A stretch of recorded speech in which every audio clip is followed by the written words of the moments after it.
Hey everyone, welcome to my channel. My name is Britt and I'm the owner of Even If Candle Company.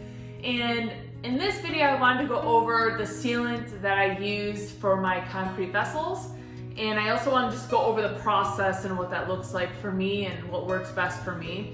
I've had many people comment and ask me about it, so I thought I would just throw together a short, brief video to help you all out. So let's get started. Okay guys, so first I just wanted to tell you the sealant that I use, which if you watch my videos, you most likely know. But I do use the Earth Safe Finishes. It's a preserver slash sealer. For the concrete vessels, we use it as a sealant, but you could use it for both. I know that it can be used to preserve material as well. I'm not sure if that really helps the concrete vessels or not and preserves that in time. I don't know. I do know that it seals porous material, so that's why we always want to seal the inside at least of your concrete vessels. So when I seal my vessels, I only want to seal the inside. My personal preference, I like the raw material look on the outside. Like I said, this is all that works best for me and just what I've experienced, so please just do what is best for you. So this sealant is a non-toxic water-based sealant. I get the 16 ounce, and this, I just looked it up, it's $35.25 for a 16 ounce. It might seem a little costly, but it lasts for quite a while. So it is a good investment, I think, for your product. It's great quality, customer service is there. I like to look for those things, and so it works good for my product.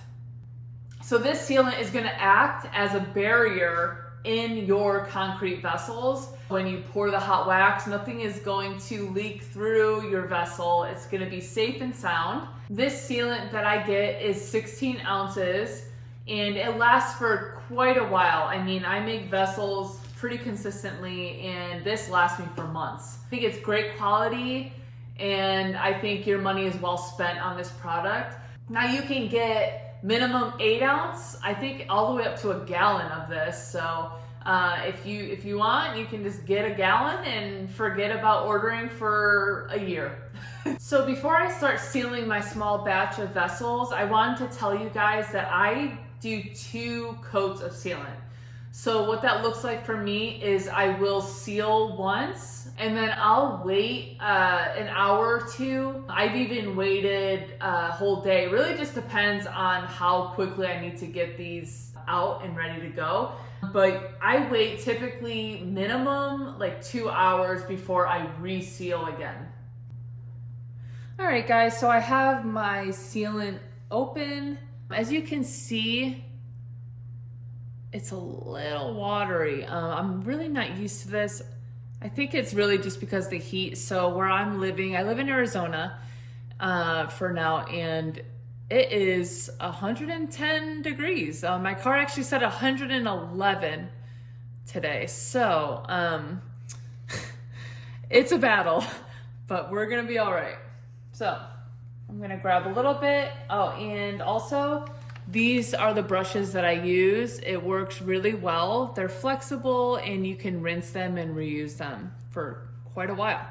I get these off Amazon, so I'll link everything in the description below. So I put a little bit on here. Now, like I said, it is watery, so typically it globs on a little better, but because of the consistency this time, you just want to be a little more careful and so it doesn't drip all over the place. All right, so I'm gonna grab my vessel and I'm gonna start doing the sides. So with my molds that I have, I actually, if you can see, I don't know, but the inside, yeah, you can see at that angle. So the inside on the bottom there's a lip there. So it makes it easier for me when I wick and stuff. But the sealing process, I do like to do the sides first. And then I go up and down.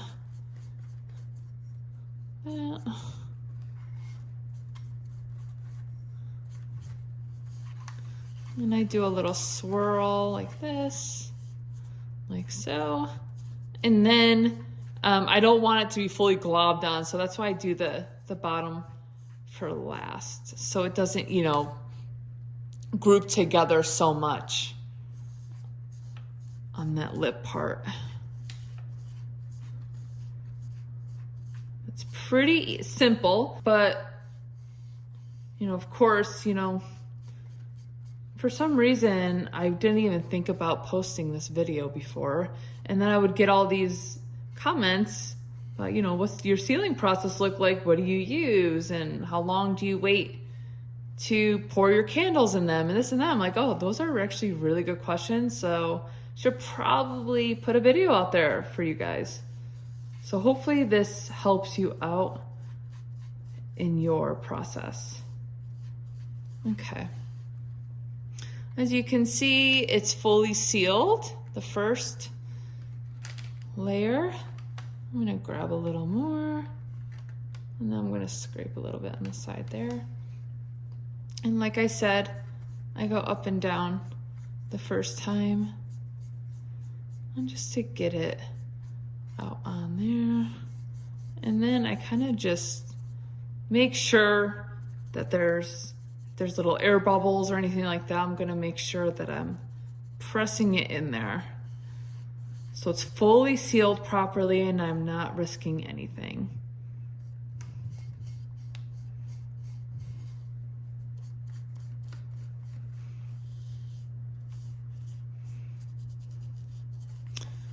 And then, like I said, I do the bottom last so it's not all globby and just grouping together under that lip here. So whoop. Okay.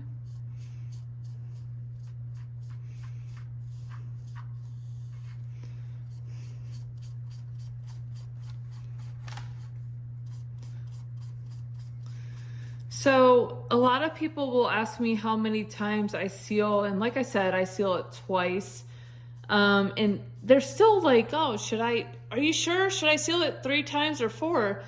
You guys, do what's best for you. Do what makes you most comfortable and gives you that peace of mind.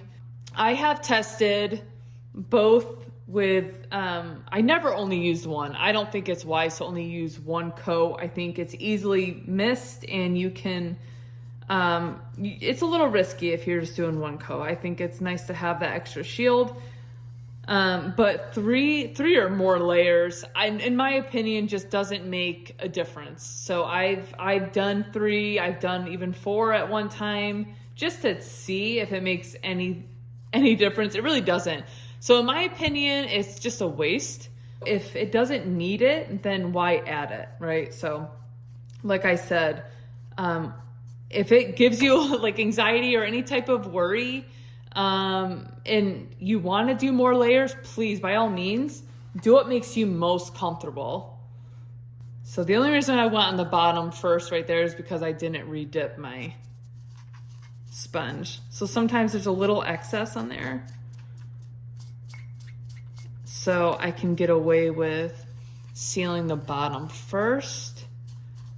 And you want to really, really get in and make sure that divot there is sealed. I don't know what your vessels look like, but for me, I try and just get that taken care of so nothing leaks. Okay, now onto the side. And if you guys haven't, I would really appreciate it if you subscribe to my channel. It really does help my business and it allows me to create more videos. Sometimes a little tricky if you're making a dark vessel. It's like, oh, I wonder if I sealed that part. So just go over it again. Okay, so that is fully sealed.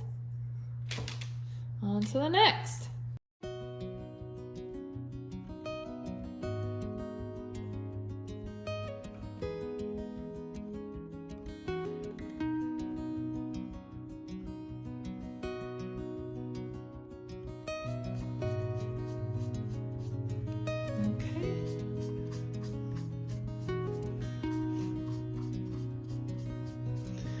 I'm gonna quickly do these last two for this small batch.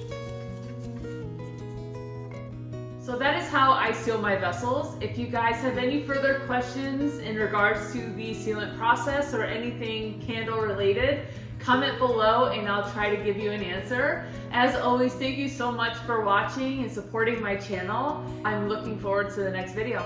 God bless.